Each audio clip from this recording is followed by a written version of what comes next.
Alors, comment éduquer un chiot? Si tu es débutant, la question s'impose forcément, parce que des fois, on ne sait pas comment est-ce qu'on doit commencer. On ne sait pas si on doit l'apprendre tout de suite, la marche au pied, assis, couché, dans la patte, et cetera. Mais t'inquiète pas, on est là pour ça. On va parler par rapport à ça, parce que je pense que comme tout le monde, ton objectif, c'est d'avoir un chien équilibré et bien dans sa tête. Et ça, c'est quelque chose qui s'est fait étape par étape. Donc, reste ici, on va parler justement par rapport à ça, parce que c'est important de bien commencer. Donc voilà, j'étais présent de mon chien Uxie, c'est un berger allemand, et tu peux voir son évolution sur mes réseaux sociaux, soit YouTube, soit Instagram ou soit Facebook. Alors, donc on va commencer, j'ai déjà préparé pas mal des choses.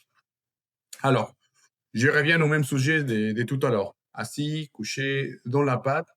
Oui, pourquoi pas, c'est important de travailler ça, mais le plus important, c'est une chose différente. Il faut travailler les codes de communication, c'est la base, parce que si on n'a pas un code de communication clair, on ne pourra pas se communiquer, il ne pourra pas comprendre qu'est-ce qu'on attend de lui.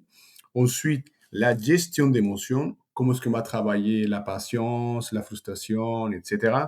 Ensuite, la socialisation également, c'est un sujet super important parce que si on commence pas très bien la socialisation, vous allez avoir des problèmes après. Mais t'inquiète, on va aller, hop là, étape par étape.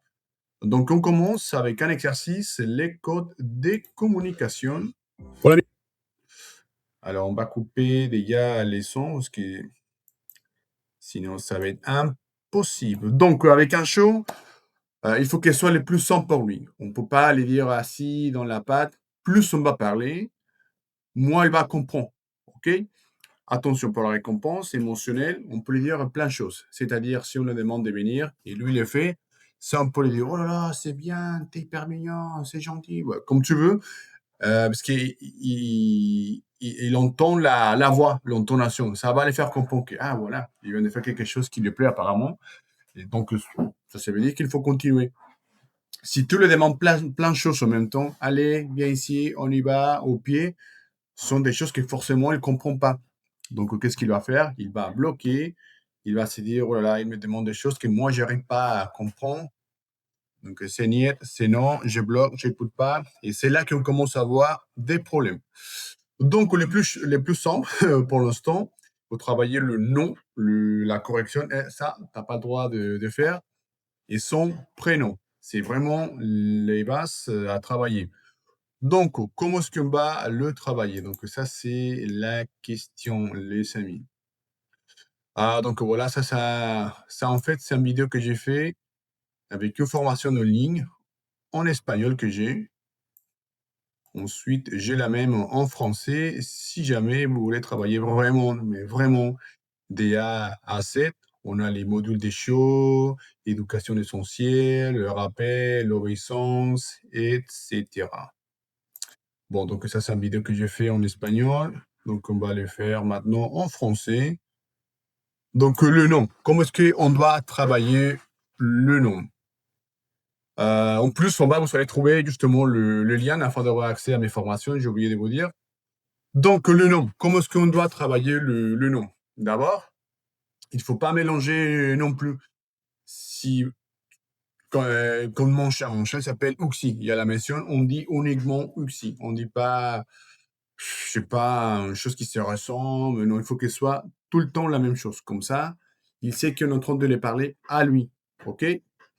Donc, tu vas te situer dans un endroit calme, à la maison, à la cuisine, la salle à manger, peu importe l'endroit. Bon, ici, mon chat il connaît déjà l'exercice, donc on le fait au parc. Donc, tu vas le laisser renifler tranquillement. Et d'un coup, tu l'appelles comme tu as décidé de l'appeler. Oxy, par exemple. Oxy. Et une fois qu'il commence à focaliser sur toi, il faut pas lui dire viens, tiens la récompense, c'est rond. C'est à lui de venir, c'est pour ça qu'il faut le faire dans un endroit calme. Il vient, et une fois qu'il est à côté de toi, tu vas lui dire oh là là, ça c'est bien ça. Et tu lui donnes la récompense. Tu attends un petit peu et tu répètes la même chose. Oxy, il revient, il te regarde, il vient, tu sors la récompense, Des fois, tu vas les garder dans la poche, dans les mains, dans les pantalons, afin de les laisser à chaque fois à l'expectatif. Vous allez voir l'exercice. Donc, je les laisse aussi. Bon, maintenant, j'ai fait comme ça pour faire l'exercice, mais une fois qu'il vient, wow, ça c'est bien. Et ça le récompense. Afin que pour ton chat soit clair, il faut utiliser la gestion des émotions. C'est-à-dire, on va essayer qu'à chaque fois, la maison, c'est un endroit, pas la maison, non, le comportement, nous. Il faut avoir un comportement neutre. Comme ça, à chaque fois qu'on va les récompenser émotionnellement avec la voix, il verra la différence. Si on est tout le temps en train de le câliner, de lui faire des papouilles à gauche, à droite, il verra pas la différence. Il faut que lui vraiment comprenne qu'on est en train de le récompenser. Donc voilà, c'est ça. Tu attends un petit peu. Ensuite, tu l'appelles. Oxy. Ouais, mon chat s'appelle comme ça. Et une fois qu'il est là, tiens, récompense, sans parler, ouais, c'est bien. Comme ça, à chaque fois qu'on va dire son prénom, avec le temps, il va savoir qu'on s'adresse à lui. Il faut pas siffler, il faut pas lui dire viens, tiens, parce que tout ça, ça va parasiter la communication. Et on cherche qu'il soit quelque chose effectif. Je t'appelle, regarde-moi, vous voyez, récompense. Ensuite, il faut travailler le non.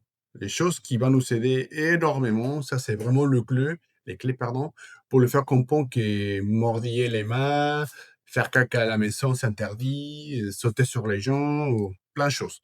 Le non, c'est lié à quelque chose qu'il n'a pas le droit de faire. Et on doit utiliser à chaque fois les mêmes mots. Si on dit des fois arrête, stop, doucement, tu laisses, il n'a pas à comprendre. Le non, c'est lié à quelque chose qu'il n'a pas le droit de faire. Peu importe les contextes, peu importe la situation, on ne mélange pas avec son nom, parce que ça, c'est classique. Imagine que ton chat il fait des bêtises, et pour le corriger, qu'est-ce que tu fais? En général, qu'est-ce qu'on fait? On dit les prénoms.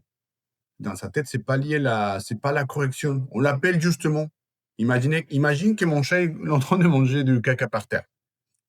Si moi je l'appelle, ou si c'est son prénom, donc je l'appelle, je suis pas vraiment en train de l'interdire que bah, il faut pas le faire.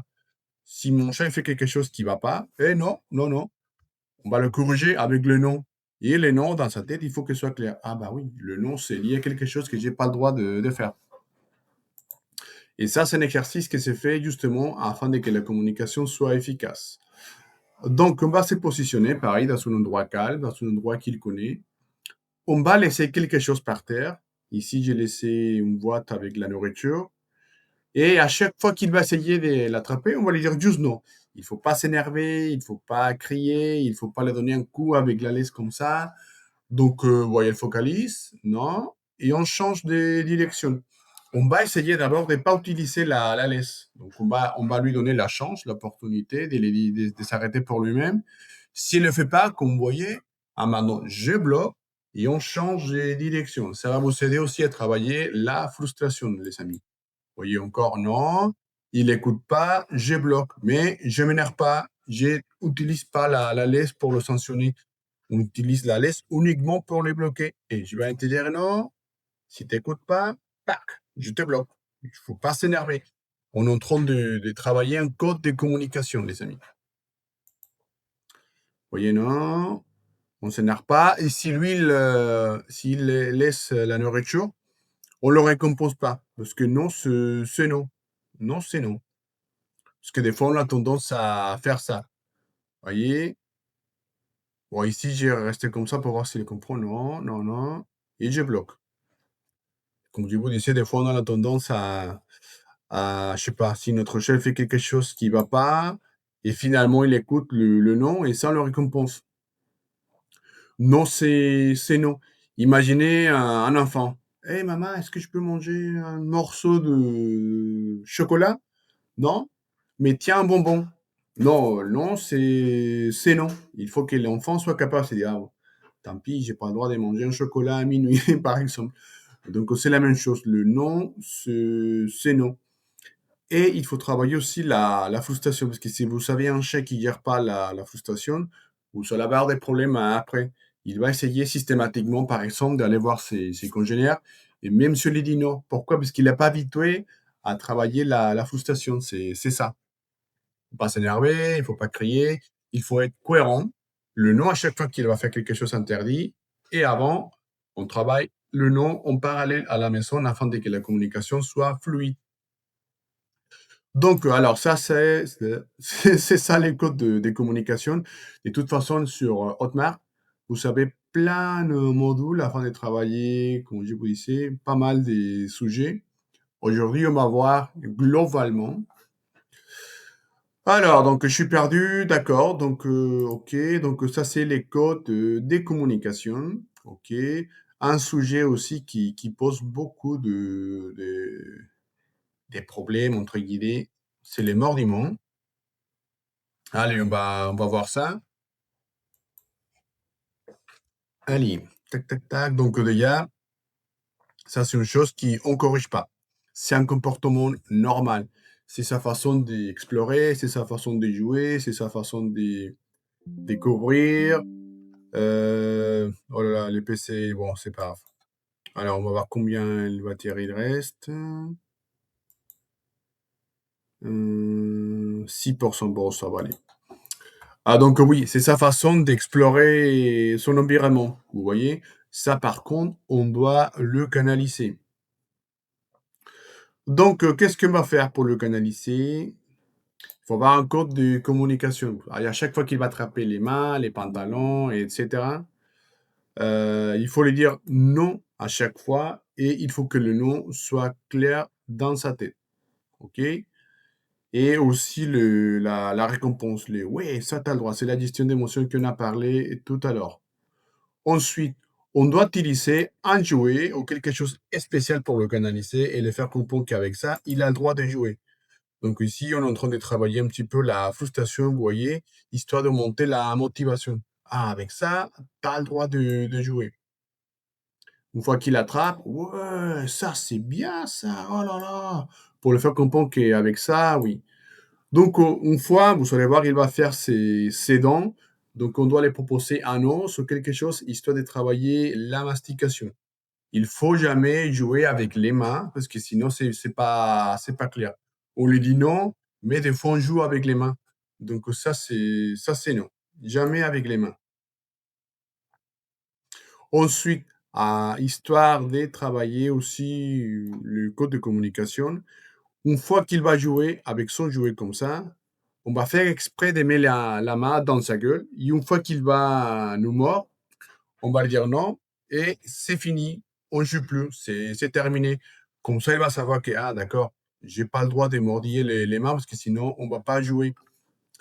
Donc, il faut sélectionner un jouet. Il faut le motiver à jouer avec. Et pour les mordiments, pour les dents, il faut lui donner un os, histoire de canaliser les mordiments. On ne joue pas jamais avec les mains. Et surtout, il faut que les codes de communication soient clairs et la gestion d'émotions, la synchronisation d'émotions également. Bon, les amis, c'est vraiment la base, c'est code de communication et mordiment. On va continuer à faire des vidéos par rapport à ça. De toute façon, si vous voulez apprendre, comme je vous disais, la méthodologie vraiment de A à Z, show, gestion d'émotions, hygiène, socialisation, communication, alimentation, etc. Donc, vous allez voir ma formation à un super prix des ce qu'on commence. Comme ça, vous allez économiser beaucoup d'argent en éducation canin. Donc voilà, il y a tout ce qu'il faut pour l'éduquer. Rappel, obéissance, marche en laisse, marche au pied. Donc voilà, n'hésitez pas à aller voir les liens en bas. N'hésitez pas à s'abonner à la chaîne, à me donner un petit commentaire, à me donner un petit j'aime, à partager la vidéo. Et on se voit la prochaine fois. Allez, salut, ciao.